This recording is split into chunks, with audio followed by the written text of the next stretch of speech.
ඔබ සැමට ඉතාමත් සුබ උදෑසනක් ප්‍රාර්ථනා කරනවා. බොහොම සතුටුයි දකුණු පළාතේ වලස්මල්ල ගුරු මධ්‍යස්ථානයෙන් පර්යේෂණ එකතු කරලා කෘතියක් නිකුත් කිරීම පිළිබඳව. මේ පිළිබඳව අපි සතුටු යුත්තේ කරුණු කිහිපයක් පදනම් කරගෙන. පළමුව මා සඳහන් කරන්නට කැමැතියි ලංකාවේ ගුරු මධ්‍යස්ථාන 109ක් තිබෙනවා. ඒ 109න් දැනට මෙවැනි පර්යේෂණ වාර්තා නිකුත් කරලා තිබෙන්නේ ගුරු මධ්‍යස්ථාන 2ක් පමණයි. නිකවැරටිය සහ ගිරාගම ගුරු මධ්‍යස්ථානය. කොට දැන් අද නිකුත් කරන මේ කෘතිය වලස්මල්ලු ගුරු මධ්‍යස්ථානයේ ලංකාවේ ගුරු මධ්‍යස්ථාන වලින් මෙවැනි කෘතියක් නිකුත් කරන තුන්වෙනි මධ්‍යස්ථානයේ බවට පත් වෙනවා. ඒ අතින් මෙය විශිෂ්ට අවස්ථාවක් වශයෙන් අපිට සතුටු වෙන්නට පුළුවන්. දෙවෙනි කාරණේ තමයි දැනට අපේ ලංකාවේ පළාත් වශයෙන් සැලකූ විට දැනට පර්යේෂණ කෘති නිකුත් කරලා තියෙන්නේ පළාත් 4ක් පමණයි. වයඹ පළාතෙන් කෘති නිකුත් කරලා තියෙනවා, මධ්‍යම පළාතෙන්, එතකොට බස්නාහිර පළාතේ කෘති 2ක් නිකුත් කරලා තියෙනවා, නැගෙනහිර පළාතෙනුත් මෑතකදී කෘතියක් නිකුත් කළා. එතකොට පළාත් 4කින් පර්යේෂණ එකතු කරලා, කියන්නේ ගුරුවරුන්ගේ හෝ අධ්‍යාපන නිලධාරීන් කරන ලද පර්යේෂණ එකතු කරලා කෘති නිකුත් කරලා තියෙනවා. එතකොට දකුණු පළාතෙන් නිකුත් වන පළමු වන පර්යේෂණ කෘතිය වශයෙන් සැලකිය හැක්කේ මේ කෘතියයි. ඒ අතින් බලනකොට දකුණු පළාතේ පළමු වන පර්යේෂණ කෘතිය වශයෙන් නැත්නම් ගුරුවරුන් එකතු වී කරන ලද පර්යේෂණ එකතුවක් නිකුත් කරන පළමු අවස්ථාව වශයෙන් මේ අවස්ථාව අපිට සතුටු වෙන්නට පුළුවන්. දැන් මේ කාරණා දෙක හැර, ඒ කියන්නේ පළමු සහ පර්යේෂණ නිකුත් කරන අවස්ථාව හැර ඇයි මේ වගේ පර්යේෂණ නිකුත් කිරීම වැදගත් වෙන්නේ? දැන් ලංකාවේ ගුරුවරුන් ඉන්න ලක්ෂ ගාණක් ඉන්නවා. ලක්ෂ 2.5ක් පමණ ඉන්නවා. ඒතර ගුරු භූමිකාවේ විශේෂ ලක්ෂණයක් තමයි අපේ අනාගතය හැඩගැස්වීම සඳහා, අපේ දරු පරපුරේ අනාගතය හැඩගැස්වීම සඳහා මැදිහත් වීම. එම මැදිහත් වීම කල යුත්තේ ගුරුවරයාගේ නිර්මාණාත්මක භාවය පදනම් කරගෙනයි. ඒතර ගුරු නිර්මාණාත්මක භාවය ඇති කිරීම සඳහා භාවිත කරන්න පුළුවන් හොඳ ක්‍රමයක් තමයි, නැත්නම් විද්‍යාත්මක ක්‍රමයක් තමයි පර්යේෂණ කියන්නේ.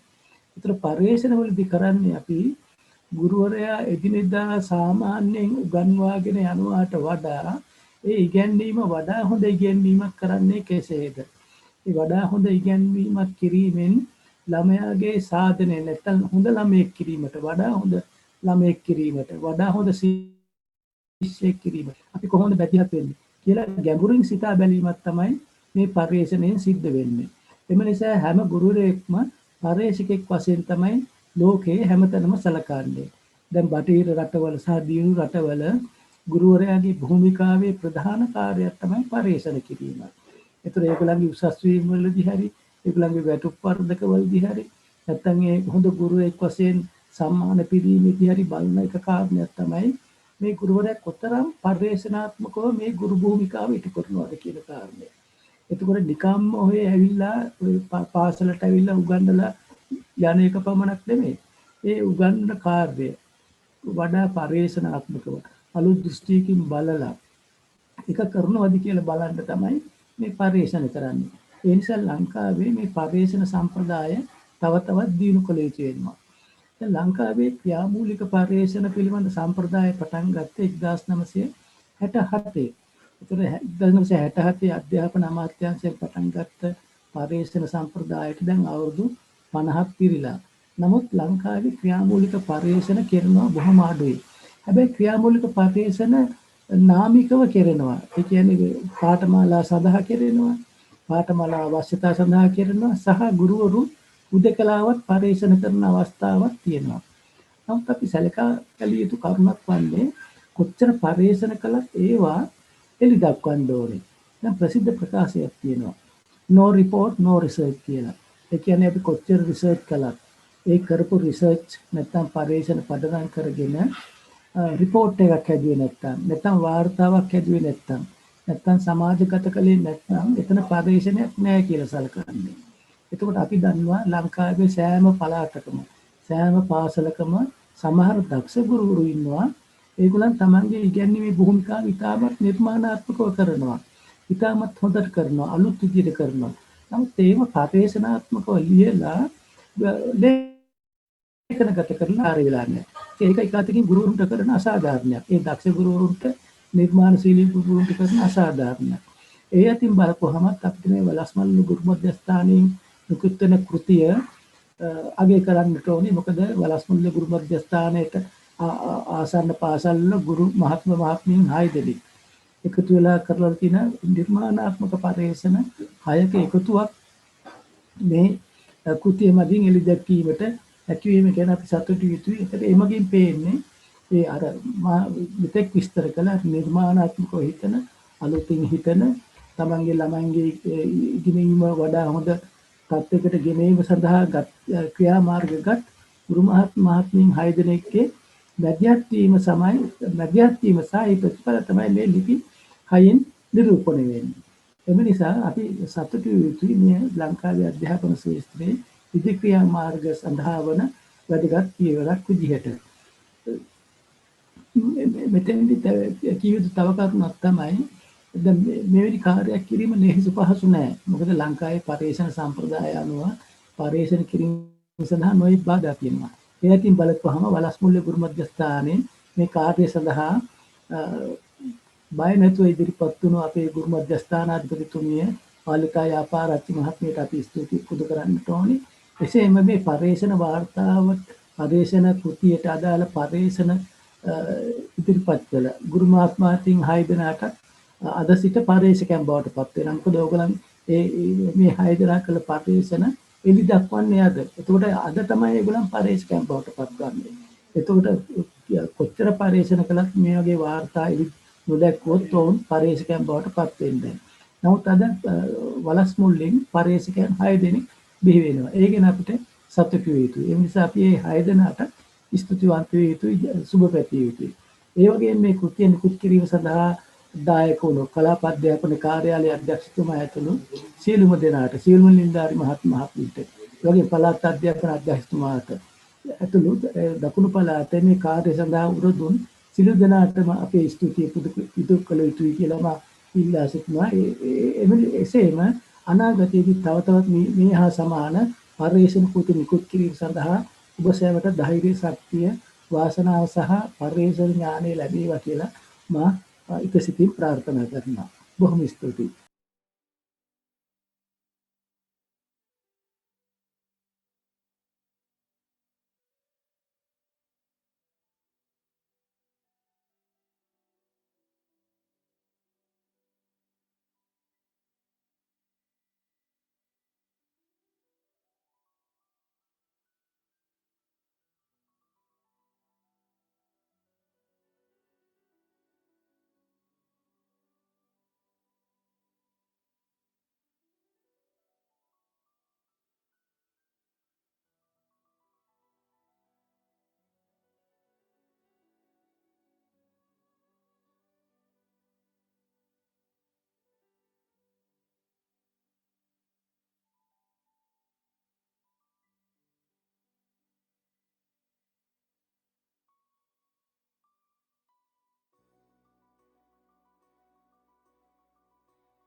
අපේ ප්‍රධාන ආරාධනා විදියට ආපු කලාපද්‍යායතන අධ්‍යක්ෂකතුමා ඇතුළු සියලුම සම්භාවනීය අමුත්තන්ගේ අවසරයි අපිට විනාඩි 5ක් වගේ තියෙන්නේ මේක ඉදිරිපත් කරන්න. නිසා නම් වශයෙන් සියලු දෙනාගෙන්ම අවසර ගන්න හම්බුනේ. ඒ ගැන අනුගාමී ප්‍රකාශ කරනවා. ඉතින් මගේ ක්‍රියාමූල පරීක්ෂණය ආරම්භ කළේ වීරගතිය ජාතික පාසලේදී. ඉතින් එතෙන්දි මතක් කරන්න ඕන කාරණයක් තියෙනවා. විදුහල්පතිතුමී ඉන්නවා. ලොකු උදව්වක් කරා මේ වැඩසටහන කරගෙන යන්න. ඉතින් මගේ ව්‍යාපෘත පරීක්ෂණයේ නම පොඩ්ඩක් අවුලක් තියෙනවා මේ ඔය නම දැක්කහම එන්නේ එකේ ඉදිරිපත් කරන්න ගිහිල්ලා මගේ හැමෝම මේක මොකටද දැම්මේ කියලා. ඉතින් මේක දාන්න හේතුවක් තිබ්බා ඇත්තටම. පෞද්ගලිකව මට හේතුවක් තිබ්බා. ඒ වගේම මට ඒ අවුරුද්දේ හම්බුණා පන්ති කාමරය තුලත් ඒ ප්‍රශ්නේ තිබ්බා. ඉතින් මගේ මේ වැඩසටහන නැත්නම් මගේ මේ ක්‍රියාමූල පරීක්ෂණයට පසුබිමුනේ මේ කාරණා ටික. ඒකේ එකෙන්ම ඉන්නේ මම. ඒ කියන්නේ මුලින්ම මැට්ටෙක් උනේ මම. ඊට පස්සේ මගේ පන්තියේ ළමයි ටික. ඉතින් මේකට හොයාගෙන යනකොට ඇත්තටම මේ මැට්ටක් කියන කතාව මට ඇති වුණේ ඉංග්‍රීසි නිසා. මගේ පන්තියේ ළමයි ටිකට උනේ ගණිතය නිසා. ඊට පස්සේ මේ තව ඉතින් අර දක්ෂ ළමයි ටික දැන් ජාතික භාෂාවේ මේ විතර ඉතින් නම කියන්න වෙනවා. මේ ඒ නිසා අර දක්ෂ ළමයි ගොඩක් ඉන්න නිසා මේ ප්‍රශ්නේ මතුවලා තිබෙන්නේ. මෙන්න මේ කාරණා මුල් වුණාට පස්සේ මේ අවුරුද්දේ මුල් හරිය වගේ කිස් කෙනෙක් මගෙන් ඇහුවා සර්ගේ මන්තියේ මුල් අවුරුද්දේද මේ මැට්ටෝ සෙට් එකක් ඉන්නවනේ හරි වදේ තියෙන මල්ලි කියලා. මේ ඒ අහන වෙලාවෙත් මට අතන මේක ලොකුට මීටරුන්නේ නැහැ. නමුත් පන්තියේ ගිහිල්ලා දවස් දෙක තුනක් යනකොට තමයි මට තේරෙන්නේ මේ වචනේ කියන්නේ මොකක්ද කියන එක. ඒකත් එක්ක තමයි මට මතක් වුණේ මම ගමේ ඉස්කෝලේ ඉඳන් නගර ඉස්කෝලේට ගිය පළවෙනි දවසේම මූමේ කොහෙන්ද මැට්ටෙක් කියලා ඉංග්‍රීසි කිව්වා. එතකොට දැන් මම අදටත් ඉංග්‍රීසි මට එපා වෙලා තියෙන්නේ. අදටත් ඒ දේ මට දැනෙනවා. මේ ළමයින්ට මේක දැනෙයි කියලා හිතලා තමයි මට මේක කරන්න හිතුනේ. ඉතින් මේක මේ යනකොට මම අරමුණු ටිකක් ඇති කරගත්තා. මගේ අරමුණුනේ මේ ළමයින්ට තියෙන මේ අර තමන් ගැන තියෙන චිත්‍රය අයින් කරන්න ඕන, අභිමානය අයින් කරන්න ඕන. ඒ කියන්නේ අභිමානයක් ඇති කරන්න ඕන. ඊට පස්සේ මේ වගේ වචන දැන් සාමාන්‍යයෙන් මමත් ළමයි සෑහෙන උගන්ලා තියෙන මම ඒගොල්ලන්ට මේ කැලේ සතුන් ගැන ගොඩක් කියලා තියෙනවා. මම ඉගෙන ගත්ත ළමයි අතරත් කියනවා සර් මේ අපිට කිව්ව නමක් නැති සතෙක් මේ ලෝකේ නැහැ කියලා. ඉතින් පස්සේ මේකත් එක්ක මට ගොඩක් දේවල් ඉගෙන ගන්න පුළුවන් වුණා. ඊට පස්සේ මෙතන අපිට ඇත්තටම ගණිතය තමයි ප්‍රශ්නේ වෙලා තිබ්බේ. ඉතින් ඒ නිසා මම ගණිතය හරහාම මේක කරන්න පෙළඹුණා. මේක 11 වසරේ ළමයි එක්ක කරපු වැඩසටහන නිසා තමයි ඕලෙවල් සමත් කිරීම කියන තැන මම අවසානට ආවේ. ඉතින් මේකේ නියතියක් තේරුවා මම එකක් ගුරුවරු විසින් කියපු එක. කියන්නේ ගුරුවරු මේකෙන් නම් කරලම කියන්නේ නිකන් බින්දුවට වගේ අරමුණ කියනවා මත. අර මෙහෙම එන්නේ කියලා අපි කොහොමද තින්නම ස්ටාෆ් එකේ කියන වචන ටික ඒ ටික ඊට පස්සේ මේ පන්තියේ ළමයිම විශේෂ කරපු ළමයි සෙට් එකක් හිටියා. ඒකෙන් තෝරගත්තයි සහ අවසානයේ මේ ගණිතය නිසා 20ට අඩුයි ඉන්න පිරිස තමයි අවසානයේ මම මේකට එකතු කරගත්තා. ඉතින් ක්‍රියාමූල පරීක්ෂණ කියන ක්‍රමවේදය හරහා තමයි මම මේක කරේ. එසම දප්තරියක් එකතු කරා. ඇත්තටම පන්ති කාමරේ ළමයින්ගේ අදහස් තමයි මම අංක එකෙන්ම ගත්තේ. ඊට පස්සේ ටීචර්ස්ලා දෙමාපියෝ ඊට පස්සේ මට මේ ටිකට අමතරව මෙන්න මෙතන තිබ්බ දත්ත ටික ඉතාම වැදගත් වුණා.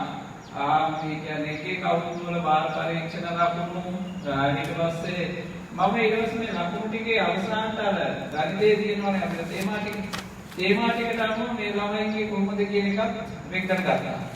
ඉතින් මේ වෙන් කරගත්තට පස්සේ මේ දත්ත විශ්ලේෂණය ඇතුලේ ලොකු කාරණා ගොඩක් මතුණා. එකක් තමයි දැන් මට මේ මම 11 දෙනා විතරක් ගන්න බෑ. එහෙම ගත්තොත් තව දුරටත් මේ ළමයි යන හිර වෙනවා. එතන ළමයි ඉන්නේ 14 දෙනයි මගේ වැඩේට උනායි. ඒ ළමයි 14 දෙනා වෙන් කරලා මොනවා හරි කරොත් කොහොමද ඒ කාණ්ඩේක අනිවාර්යයෙන්ම මැට්ටෙක් වෙනවා. ඒතකොට අනිත් ළමයි කොහොමද මේ කතාව කියනවා. ඒ නිසා මම මේ ලකුණු 40 කියන සීමාව අරගෙන දෙමාපියෝ දැනුවත් කරා. මුළු ශ්‍රේණියටම අදාළව. ඉතින් එහෙම දැනුවත් කරලා මට ඕන ටිකම වෙනම මගේ රිසර්ච් එක යන අතරේ මුළු ළමයි 73කට වගේ මේ වැඩසටහන ක්‍රියාත්මක කරා. ඒ වෙලාවේ තමයි ඇත්තටම විදුහල්පතිතුමිය ලොකු සහයෝගයක් දුන්නා. මොකද ඒ වෙලාවේ අපිට ලොකු ප්‍රශ්න කොටකුත් ආවා ශිෂ්‍යෝ පාන්න කරයි මෙහෙම කරනකොට කියලා වැඩට මතකයිද? ඉතින් අවසානයේ ළමයි ටිකක් මෙහෙම අවසානයේ මෙන්න මේ මිහිරි කියන මම අනුවර්තනාවක් දාලා තියෙන්නේ මේ ළමයාගේ ලොකු දේවල් ගොඩක් මම ඉගෙන ගත්තා. මේ ළමයාගේ තාත්තා අධ්‍යාපනයට සම්බන්ධ ලොකු තත්ත්වයක් දානවා.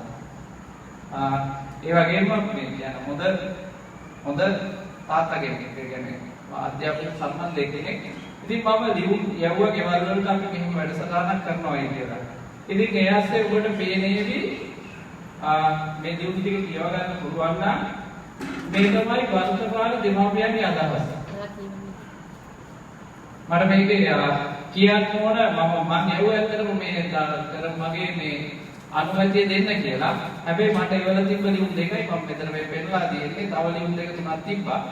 බලන්න මේකේ වැදගත්ම දේ තමයි මගේ දරුවාට උපකාරක පත්‍යක් ඇති බැවින් ගණිත ප්‍රතිඵල ඉහළ නැගීමේ ව්‍යාපෘතියට සහභාගී නොවන බව දරුවාගේ සියලු වගකීම් ඔහුගේ මාවර මා විසින් බාර ගන්නා බව දන්නවා.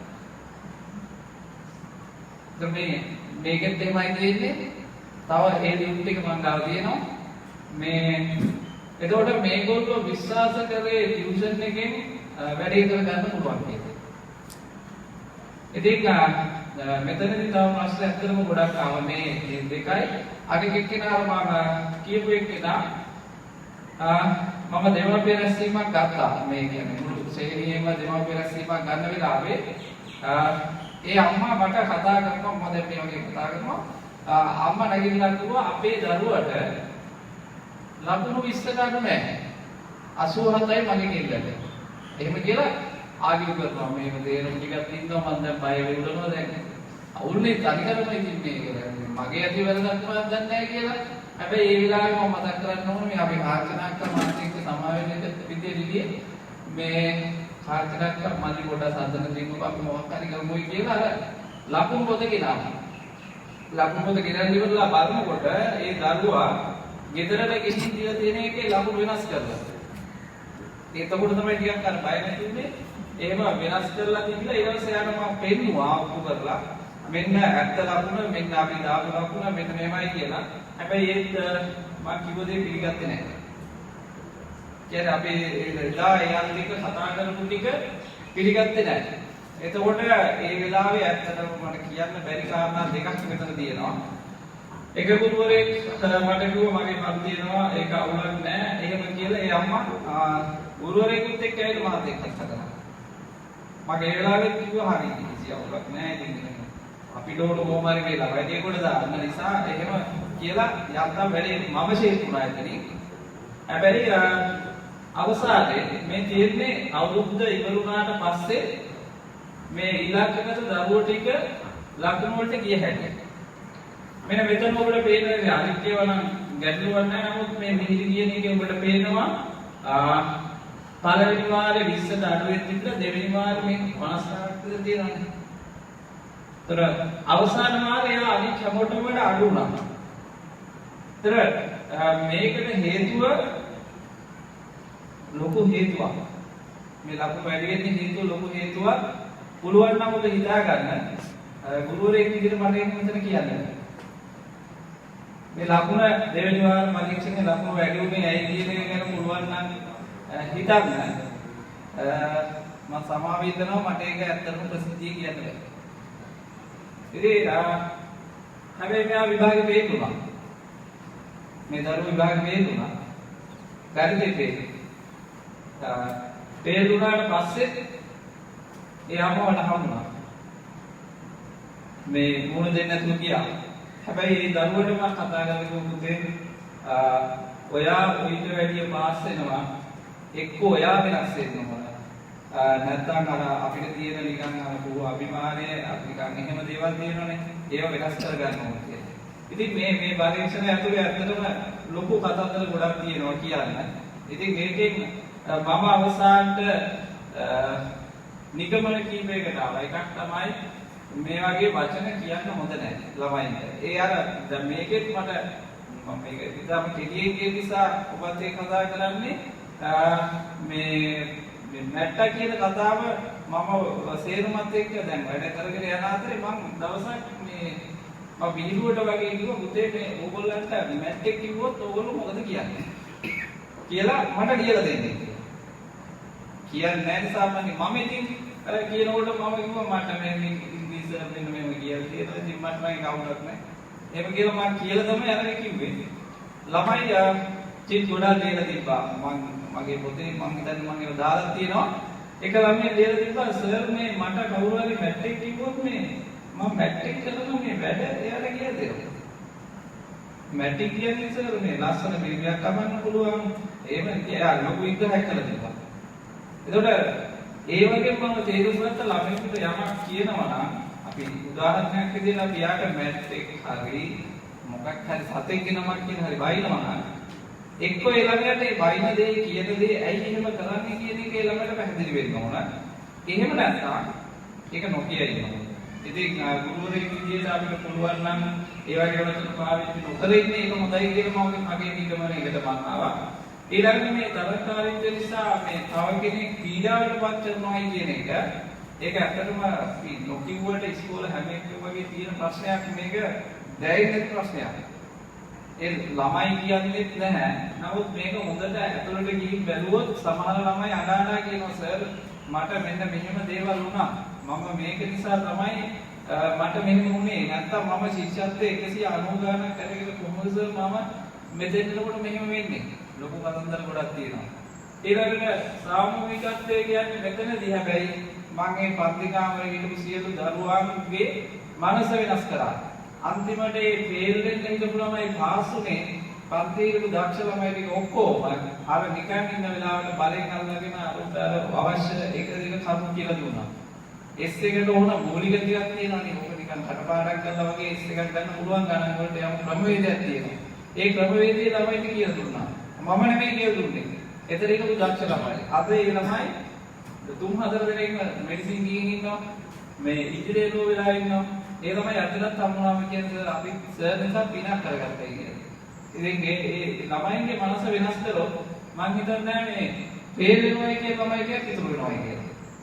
ඔක්කොම පාස් කරන්න පුළුවන්. ඊට පස්සේ මේකෙදි කොහොමද නිගමනයකට එන්න පුළුවන් වුණා මොකද මම මැට්‍රික් නුනේ අපේ කරන්තියේ ඉඳලා. දැන් ඉංග්‍රීසි මට එපා වෙනකොට ඊට පස්සේ මං හිතියේ දැන් ඉංග්‍රීසි නැතුව කැම්පස් එකක් නැත්නම් මොකුත් කරගන්න බෑ. ඉතින් තේරුම් නැහැ ඉගෙන ගන්න ඉන්නේ කියන මානසික මට්ටමේ තමයි හිටියේ. මම මේ 7 වසරේ 1992 කතාවක් මේ කියන්නේ. හැබැයි අපේ ගහන් ටීචර් ඉල්ලා ටීචර් දුන්න පළවෙනි ගානම මම ගියපු පළවෙනි දවසේම ඉස්සෙල්ලාම කරුවා.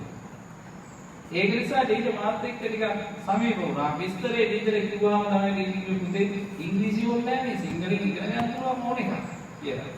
එතනින් පස්සේ තමයි ආයෙ ඉගෙන ගන්න ආසාවක් ඇති වුනේ. ඉතින් මම හිතනවා මේ වර්තමාන ධර්මයන් ඇතුලේ මේක තියෙනවා. ඒගොල්ලොත් එහෙම වෙනස් කරන්න පුළුවන්. ඒගොල්ලන්ටත් ඒ හැකියාව තියෙනවා. අපිට ඒක කරන්න පුළුවන්. ඇත්තටම මේ පරීක්ෂණය ඇතුලේ මම තේරුනේ ගුරුවරු විදියට අපි කියවන්නකට මම කියන්නම් අපි වෙනස් වෙන්න ඕන. දැන් අර ඉවිෂන් කියන සංකල්පය එක වුණාට ඉස්කෝලේ කියන සංකල්පය එකට දෙන්න ඕන. කියන දේවල් ගොඩක් මේ රිසර්ච් එක කියවුවොත් ඒ කියවන එක ඇතුලේ ඔබට දැනගන්න හම්බෙයි. ඉතින් ඒ අනුව මම යෝජනා කරනවා ළමයි ටික සාමූහිකව වැඩ කරන්න ඕන. ශිෂ්‍ය කේන්ද්‍රීය අධ්‍යාපනයකට මේගොල්ලෝ යොමු කරන්න ඕන. ඊට පස්සේ මෙන්න මේක බරපතල වැඩි වෙන්නත් පුළුවන්. මේක මට අයිතිකාරණයකින් නෙමෙයි. නමුත් ටීචින් වලට එන අයව ගුරුවරයෙක් නැති කවුද කියන එක කියලා දෙන්න ක්‍රමවේදයක් තියෙන්න ඕනේ එක්ක. ඉස්කෝලෙන් හරි කලාපෙන් හරි පළාතෙන් හරි නැත්තම් දැන් ටීචි සෙන්ටර් එකෙන් හරි මොකක් හරි තැනකින් මේක වේදුයි කියන එක මම මේක NIA එකේ ප්‍රසන් කරා ගිහිල්ලා NIA එකේ මේක පබ්ලිෂ් කරලා තියෙන්නේ මගේ නමින් මේක මගේ පොතට දාලා තියෙන්නේ. මම ඒ වෙලාවේ කිව්වා එතන හිටපු හැමෝටම මෙන්න මේ කියන අවධානය යොමු කරන්න. මේක මට අයිති නැහැ. මට දැනුණු දේ කියලා. ඉතින් ඒගොල්ලෝ ඒ වෙලාවේ ඇත්තටම මේක පිළිගත්තම එහෙම වෙන්න ඕනේ කියලා වර්තමානයත් එක්ක බලනකොට. ඊට පස්සේ අවසානයේ මේ යහපත් වචන භාවිතා කළ යුතුයි කියන අවසාන යෝජනාව තමයි මට දෙන්න තියෙන්නේ. ඉතින් මගේ පරීක්ෂණය ඇතුලේ ඔය කාරණා ටික තමයි අන්තර්ගත වෙන්නේ. ඔක මම කෙටියෙන් කිව්වේ. හැබැයි ලස්සන කතාවක් වගේ ඔක තියෙනවා. ඉතින් අවසාන වශයෙන්